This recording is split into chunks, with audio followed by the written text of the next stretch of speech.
สบายดีเนาะโดยสบายดีทางเฮากับมาเป็นครั้งแรกเนาะเสมอเนาะจะขออนุญาตถามชื่อมีชื่อว่าอะไรเนาะหลาชื่อสาวหลาโดยอายุ29 ปีอายุ29ปีแล้วเนาะอายุ29ปีเคยมีครอบครัวบ่แม่ไม่ห่าง โอ้ไม่ห่างมีลูกบ่ลูกนึ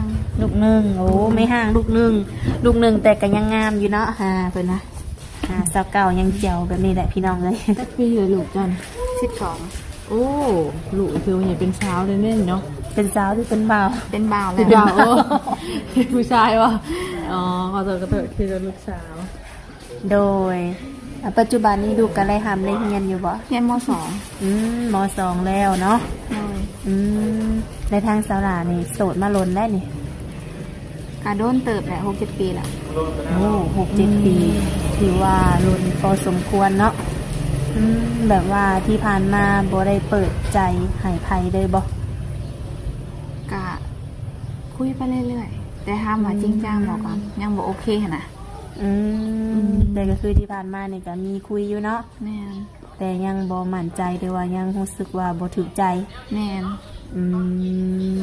โดยมื้อนี้ก็เลยอยากออกมาเปิดใจเนาะโดยผ่านโซเชียลเพราะว่าเนื้อคู่เฮาอาจจะอยู่ไกลเนาะแล้วมักผู้บ่าวทางไรสะบัดนี่ตอนนี้ก็ยังโสดยังบ่มีเดี๋ยวมักผู้บ่าวทางไหนจะเปิดใจนี่อยากลมผู้บ่าวทางไหนทางฝั่งลาวฝั่งไทยหรือต่างประเทศแบบนี้นะอ๋อทางใดก็ได้ได้เบิดเนาะได้เบิดเรื่องอายุของเพิ่นได้นี่มักผู้บ่าวอายุจักปี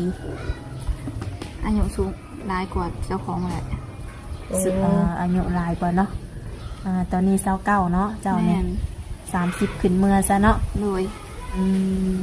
แบบขึ้นฮอด60แบบนี้ก็ได้บ่กะโอเคคันเว้ากันเข้าใจโดยอายุซะนี่ก็ถือว่าถ้าว่าคุยกันเข้ามุกเข้าใจกันก็ถือว่าบ่มีปัญหาหยังเนาะโดยในทางสาวลาวออกมาเปิดใจในมื้อนี้นี่คือความพร้อมสร้างครอบครัวนี่มีเต็มร้อยบ่มีเนาะโดยถ้าว่าเจอคนที่แบบมักหักแพงก็คือพร้อมสร้างบ่แม่นโดยในทางสาวลาวมีสเปคตายตัวบ่บ่มีบ่โดยก่อนสิออกมาเปิดใจในแบบคิดไว้อยู่บ่ว่าอยากได้ผู้ชายแบบใดเข้ามาในชีวิตนี่เขาเพียงแต่ว่าหักที่ข่อยเป็นข่อยเลยบ่หักแต่ข่อยต้องหักลูกข่อยน้ำโอเคโดยหักสาวหลาแล้วก็หักลูกน้ำเนาะโดยต้องจำกัดอยู่ว่าแบบต้องเป็นคนหน้าตาดีฐานะรวยบ่เกี่ยวตัวนี้บ่เกี่ยวบ่มีแต่ว่าเปิดใจคุยกันในการอบรมกันนี้ต้องใส่เวลาเล่นเนาะมันก็สิประมาณจักเดือนจักปีจังสิแบบมั่นใจแล้วก็ตกลงคงใจกับเพิ่นนี่นะก็จนสิเชื่อใจกันได้หมดละมันก็จนสิไว้ใจกันได้โดยก็ถือว่าสมมาพาควรเติมเนาะในการเวลาอบรมกันเนาะบัดนี้โดยผู้ชายที่แบบว่ากินเหล้ากินเบียร์สูบยาแบบนี้เด้มักบ่โอเคไม่ได้เพราะว่าข่อยเป็นคนบ่มักดินมักเที่ยวอยู่โดยถ้าเป็นแบบนี้นะคือรู้สึกว่าบ่โอเคเนาะคือเจ้านี่เป็นคนที่แบบว่าบ่มักดินมักเที่ยวบ่แม่นคือไปที่เหล้าห้านเหล้าห้านเบียร์นี่ก็บ่ค่อยสิไปอยู่แล้วโดยคนที่เขามาหาในคอเป็นแบบว่ากินเป็นเวลาเวียดเวลางานแบบนี้ได้บ่แม่ต้องว่าแม่มาสิกินทุกมื้อทุกยามโอ้โหโดยกินทำมาโดนข้างโดนข้างหรือไปงานเขาเฉยโดนหมู่มาหาหรือว่าพอกับหมู่โอเคอยู่แต่ว่าตลอดกับโอเคสิจังโดยคือแบบอันนี้จะเป็นเฮือนซานของสลัดเลยนะอันนี้เป็นเฮือนของน้าสาวเฮือนของน้าสาวบ่แม่นแล้วปัจจุบันนี้ทั้งสลัดนี่อาศัยอยู่กับใครซะอยู่กับพ่อกับแม่อยู่กับพ่อกับแม่เนาะ ถามว่ามีครอบครัวใหม่นี่ออกเฮือนออกซ่านได้บ่ ในใจก็อยากออก ในใจอยากออกแต่ความเป็นจริงนี่ออกไรบ่ ก็ต้องเบิ่งสถานการณ์ โดยเบิ่งความเป็นจริงก่อนเนาะ โดย ว่าสิเป็นแนวใดสมมติว่าทางเจ้าอาจจะมีเนื้อคู่หรือว่ามีผู้บ่าวอยู่ทางไกลบางทีอาจจะเพิ่นมาบ่ได้แบบนี้หั้นนะก็จังว่ากันเนาะ โดย แบบว่าเที่ยวไปมาแบบนี้ก็ได้บ่ ได้ ไปมาหาสู่กันเนาะ โด อื ย มโดย คือคันว่าเพิ่นนี่เนาะอยากมาเยี่ยมมายามมาเบิ่งตัวจริงแบบนี้ได้ซะ ก็โอเคได้ ได้อยู่เนาะ ได้ ถือว่าบ่มีหยังปิดบังเพิ่นแม่นบ่ แม่น คือทางสามีเก่าเนี่ยอย่าห่างกันเป็นที่เรียบร้อยบ่ แม่น คันว่าเจ้ามีใหม่ก็สิบ่มีการหึงหวงแล้วว่า บ่มีตัวนี้ มั่นใจเนาะ มั่นใจ โดย คือทางเจ้าก็ถือว่าเลิกลากันกันลุนเติบเนาะคันว่ามีใหม่ก็อาจจะบ่เป็นหยังเนาะ แม่น คือแบบว่าเกี่ยวกับตัวนุ่มๆแบบนี้ฮะนะมีส่วนใดที่ว่าเจ้ารู้สึกว่าบ่มักผู้ชายแบบใดนิสัยแบบใดอะนะ คลินิก ถามว่าบ่มักผู้ชายแบบใดบ่ โดย หนึ่งก็คือแบบว่าขี้โวยวายใจร้อนแบบเกินเหตุผล เพราะว่าเคยเจอมาแล้ว โอ้ผู้ชายแบบนี้ แบบ เค บ่ ยเจ ฟัง อ หน้าฟังหลังหยังเลยนะบ่โอเค โดยคันว่าคนที่สีขาวมาในหนึ่งเนี่ยต้องใจเย็นเนาะ แม่น หลักๆก็คือเอาเหตุผลมาก่อนบ่ใส่อารมณ์เนาะ ต้องฟังก่อนสิพี่ที่ถึกแล้วไม่เอาแต่อารมณ์ตัวเองเป็นใหญ่ก็บ่โอเค โดย คือทางสาราเคยเจอนี่รุ่นข้าวเดียวกันบ่ ดื่มกันทีเดียว โอ้ดื่นทีเดียวก็ถือว่าดื่นบ่ได้แล้วก็เพิ่นอาจจะยังแบบยังวัยรุ่นอยู่เนาะอารมณ์ของเพิ่น แต่ว่าคนที่สิเข้ามาเนาะลักๆแล้วก็คือมีแต่อายุหลายทั้งนั้นเลย อายุ40 50 60แบบนี้ค่ะนะเจ้าสิโอเคบ่ โอเค ในอนาคตเอาเฮ็ดลูกเฮ็ดผัวได้บ่ อันก็ต้องเบิ่งตัวจริงก่อนแหละ โดย เบิ่งก่อนเนาะว่าเฮาสิคุยกันเข้าใจกันก่อนบ่เนาะ โดย ต้องเบิ่งความเป็นจริงก่อนแหละทุกคนเลยแล้วปัจจุบันนี้ทางศาลานี่ได้เฮ็ดเวียกเฮ็ดงานหยังซะ ก็เฮ็ดเรื่องโรงงาน โรงงานหยังเกาะ โรงงานไม่อัดเลย โอ้โรงงานไม่อาดบ่ โดย โอ้ไปเฮ็ดทุกมื้อ แม่อันหยุดแต่วันอาทิตย์ ก็คือมื้อนี้ก็เป็นมื้อวันพักผ่อนเลย แม่น โอ้ไปเฮ็ดอยู่หันโดนแล้ว 2 เดือนแล้ว 2 เดือนแล้วเนาะเป็นแนวได้แบบว่ารายได้ดีๆอยู่บ่ ก็โอเคอยู่ เดือนหนึงก็4 ล้านปลาย5 ล้าน โอ้ก็ถือว่าหลายๆอยู่เนาะโดยคือลักๆแล้วก็คือแบบทางสระนี่หาเงินส่งลูกเรียนบ่ แม่น แบบว่านอกจากพ่อแม่แล้วมีภายอีกอยู่ในเรือนค่ะ กันมีแต่อ้าย โอ้มีซัมนี่กันบ่ อ้ายผู้หนึงก็เมีย2 คนผู้หนึงเพิ่นก็สร้างครอบครัวแล้วอยู่ไปอยู่กับเมียอีกผู้หนึงเพิ่นก็โสด โอ้อีกคนหนึ่งก็โสดโดยกระโบแน่เนาะเผื่อในอนาคตทางสระอาจจะไปอยู่น้ำสามีได้เนาะ แม่น เพราะว่าอยู่กันหลายคนอยู่เนาะและคนที่สีเขามาหาแบบนี้นะทันว่าเพิ่นเคยมีอดีตคือกันเด้ไรบ่ ได้ ไรอยู่เนาะ คะแนนยอมหักสถานะเขาได้ มีอย่างในสถานะเจ้าแบบตัวยอมหับได้นี่นะ บอกเลยพัชีว่าข่อยบ่เป็นคนรวยนะ โดย เพื่อนชาติดาบ่ให้ติว่าเพื่อนชาติจะยังบ่แล้วจังซี่ โดย ว่าเพิ่นเพื่อนกันยังเหลือแต่ยังแต่ข่อยกับแม่ที่ว่ายังหาเงินนั่นน่ะ โดยทั้งแม่อายุจักปีก็ 50ปลายกำลังออกมานานแล้ว แต่พอก็ออกมานานแล้ว แสดงว่าลักๆแล้วก็คือมีแต่ว่าทางเจ้านี่หาเงินเนาะ แม่น โอ้ แต่ละปีได้เฮ็ดไร่เฮ็ดนาบ่ซะ เฮ็ด เฮ็ดทุกปีบ่ แม่น อืมเขาวน้ำซ้ำปลาได้อยู่บ่ ปีนี้ได้30ปลาย โอ้กลุ่มกินบ่ กาบ่กลุ่มปานใด ประมาณช่วงไรสัจเบิดนี่นะเขาเนี่ยหรือ เลี้ย ว่าง เถื่อกันย่ามลงหน้า โอ้ เดี๋ยวบ่ฮอดย่ามเกี่ยวซ้ำก็เบิ่นละ คือเลยเขา30 สอบเนาะกับบ่ได้หลายปานใดเนาะคือแบบ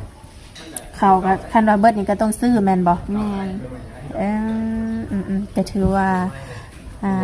รายจ่ายนี่ก็หลายพอสมควรอยู่เนาะตอนที่ว่าเขาเบิดเนาะ แม่น ก็คือแบบว่าคือทางเจ้านี่แบบอยากลงไปหาเงินหาคำอยู่ทางไกลอยู่บ่ เคยไปอยู่ เอาเคยไปเนาะ แม่น โอ้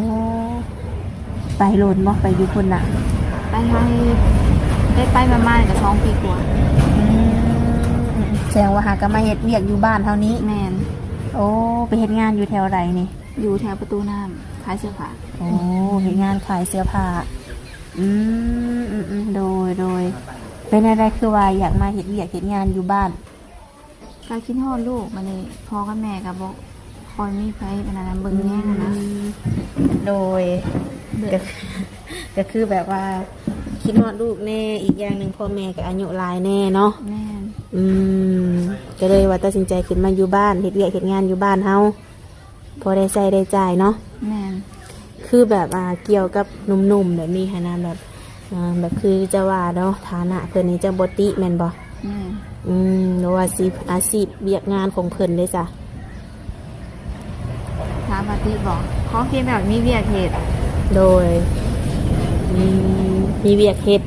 บ่ให้มาถ่ายกินนมข่อยคือที่ผ่านมาบ่โอเค เคยเจอบ่แบบนี้ มีเจอแหละ โอ้เคยเจอมาแล้วเพิ่นว่าทุกคน คือแบบถ้าหากินน้ำเจ้านี่นะบ่หาบ่สร้างบ่ ก็พอของลูกนั่นแหละ โดยพอ แต่ ขอ ว่าง เฮา ลูก หา เนาะ หลายกว่าซะเนาะ จะว่าเอาผัวมาให้พ่อแม่เลี้ยงบ่แม่นเขามาเลี้ยงเฮา ที่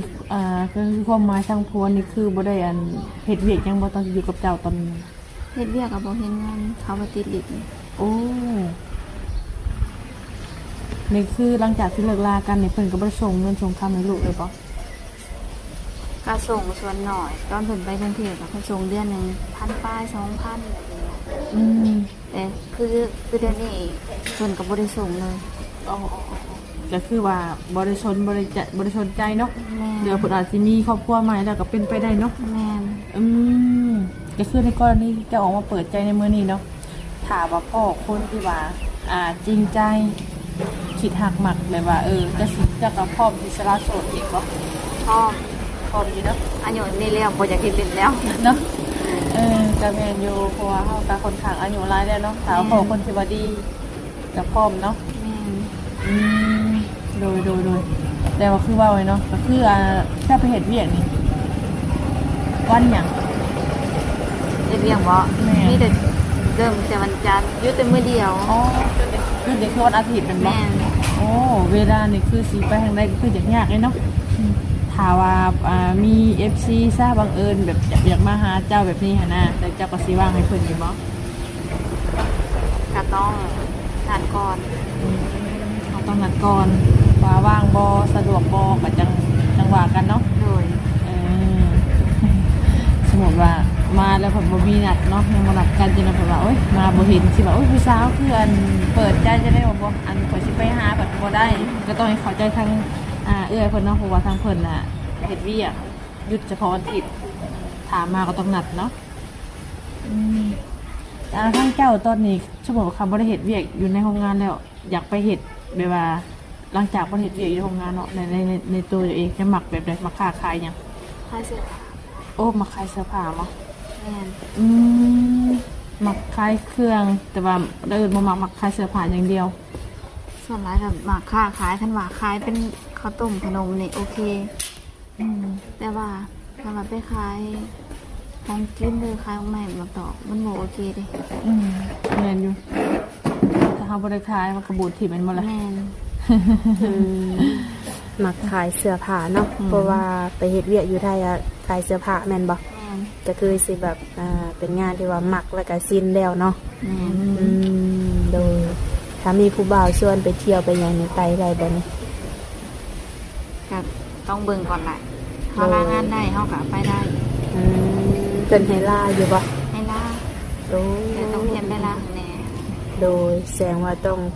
ก่อนสิลาเนี่ยเฮาต้องเบิ่งก่อนเนาะว่าผู้ชายคนนั้นนี่เฮ็ดให้เฮาเสียใจซำใดแม่นบ่ แม่น โดย คือแบบคันว่าสิสร้างครอบครัวใหม่นี้ทั้งลูกก็เพิ่นบ่ได้มีปัญหาหยังบ่ บ่ อืมก็คือแบบว่าบ่ได้หึงบ่ได้ห่วงแม่เนาะ ก็ธรรมดาได้ สู่มาคนเดียวก็หลายปีเลยเนาะอ่ะก็ถือว่าสมมาล้นเติบแล้วก็คิดว่าอยากมีคนมาหาภาษาแม่นบ่ แม่น อืมโดยสรุปแล้วรวมๆแล้วก็คือการที่ว่าออกมาเปิดใจนี้ความสั่งครอบครัวก็มีอยู่เนาะแต่ต้องขึ้นอยู่กับคนที่สิเข้ามาร่วมนำแม่นบ่ แม่น ว่าเพิ่นสิเฮ็ดให้เฮาเห็นซำใดเนาะผู้ชายคนนี้สามารถเบิ่งแยงเฮาได้บ่หรือว่ากลุ่มหุ่มเฮาบ่เนาะโดยได้ออกมาเปิดใจนี้มีทางติดต่อให้ทางผู้บ่าวอยู่บ่นี่ มีอยู่ มีหยังแน่ มีเฟซแล้วก็ไลน์ แจกได้เบ่ทั้งสองบ่นี่ ได้ ได้เบ่ทั้งสอง เอามา ทาง ทางไล เนาะ น์แห่งดี สะดวกกว่าแม่นบ่ สะดวกกว่าอีก โดยโอเคจ้ะเนาะเสมอมีแต่ว่าทางเฮาก็สิได้เอาไลน์หรือว่าเอาเฟซมาแจกให้ทางหนุ่มๆเพิ่นเนาะคนที่ว่าอยากทำความรู้จักกับสาวหลาเนาะมักก็ฮักคันว่ามักเนาะก็ให้ทักเลยทุกคนเด้คันว่าบ่ทักนี่ก็คือสิบ่ฮู้เนาะต้องทักมา ถ้า เบิ่ง อยากได้ความหักก็ต้องทักมาแม่นบ่แลถ้าบ่ทักก็บ่เกิดความหักแม่นบ่แล เลย เนาะ ก็โอเคจ้ะเนาะเสมอเนาะ โดย ก็ถือว่าอุรมกันก็ยาวพอสมควรเนาะ โดย คันว่าคำใดที่ว่าเขาบ่ได้ถามก็มีแต่ว่าให้ทางผู้เบาหรือว่าหนุ่มๆมาถามเอาเองเนาะ โดย บางเรื่องบางคำก็เป็นเรื่องส่วนตัวของเพิ่นเนาะ แม่ โดยจังใดก็ไว้พบกันในคลิปหน้าเด้อสระเด้อโดยสบายดี